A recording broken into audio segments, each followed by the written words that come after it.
Eu diria que uma das causas mais dolorosas do inadimplemento público é o contrato que deixa de ser renovado. No dia seguinte do contrato não renovado, do vencimento desse contrato, existe uma decisão cruel a ser tomada pelo contratado público.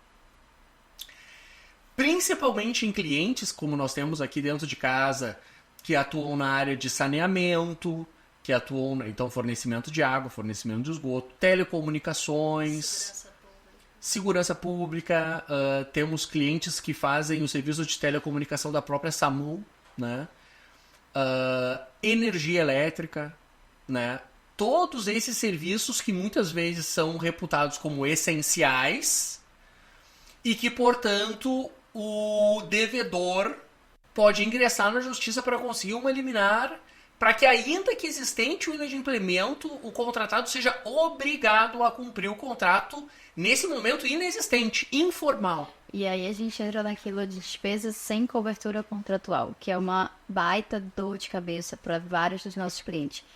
Já tivemos casos emblemáticos em que, durante 5 anos, a renovação foi feita depois da vigência do contrato, do término da vigência. Então, todos os contratos, os termos aditivos posteriores foram extemporâneos. E aí, quando chegou na época do pagamento, mudou a gestão, que foi o que a gente falou ali, e um servidor novo disse assim, não, mas aqui a gente não tem contratação válida, porque o termo do contrato encerrou, não foi feito aditivo antes de terminar a vigência, então, portanto, ele não é válido, é extemporâneo, e eu não tenho como pagar essa despesa, porque ela não tem cobertura contratual. E aí, olha o problema, eu não só tenho que pedir um reconhecimento daquela dívida, como aquela dívida vai ser paga por um processo indenizatório, que a gente não vai ter um prazo para isso acontecer. Perfeitamente. É cruel. O contratado sem a cobertura contratual, obrigado a prestar o serviço, se submetendo a um processo de indenização que nós sabemos que não será concluído em prazo razoável. Esse processo de indenização pode tranquilamente tomar anos. Tranquilamente, porque ele pode ensejar vários outros processos de responsabilização de servidores que precisam encerrar para que o fornecedor possa, de fato, receber. Para ficar muito claro para quem está cogitando contratar com a administração pública e para quem tem essas dores. O processo de indenização, ele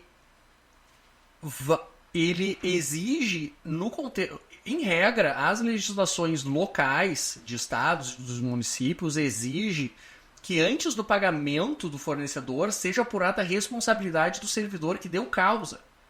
Então, o servidor que deixou de fazer a renovação no momento adequado, ele vai ser investigado e eventualmente punido. O contratado, na maioria das vezes, vai receber só depois dessa apuração. Então, até por uma questão de espírito e de corpo, a administração pública não tem o interesse de tocar para frente esses processos de indenização. E esses processos ficam parados.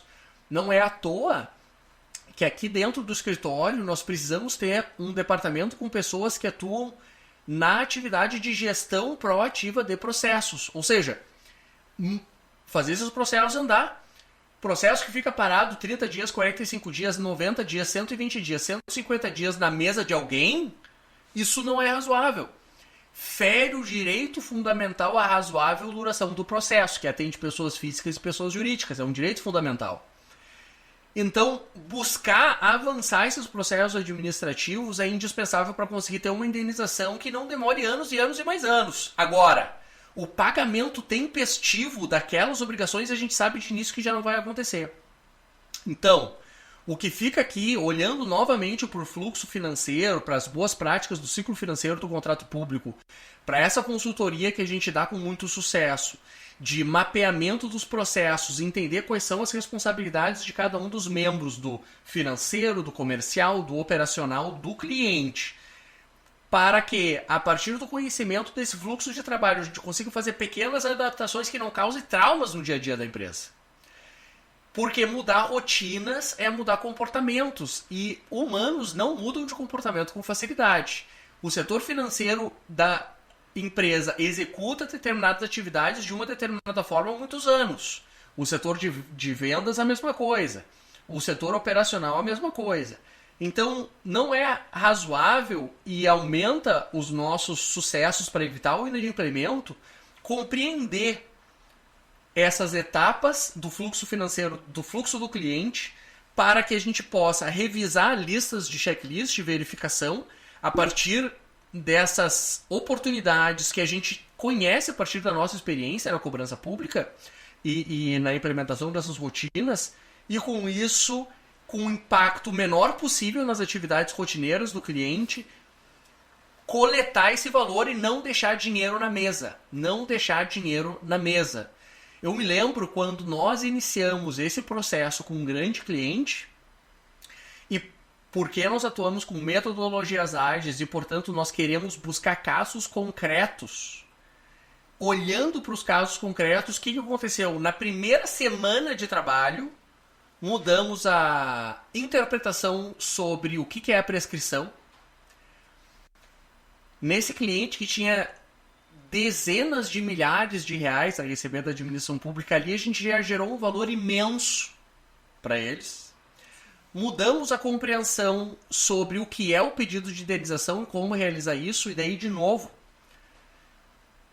conseguimos obter uma vantagem econômica de milhões, muito relevante, em 1 semana, 2 semanas de trabalho, com metodologias ágeis. Que é excelente, né, Carlos? Porque nesse tipo de mentoria a gente consegue acessar ali as dores de cada um daqueles que participam da companhia. Então, é a dor do comercial, é a dor do operacional, é a dor do financeiro. E ali a gente consegue fazer com que eles trabalhem com transparência, joguem na mesa qual é o problema, inspecionem e façam uma adaptação rápido. Isso tudo acontece muito rápido, dúvidas novas vão surgindo e, de novo, a gente faz o mesmo processo.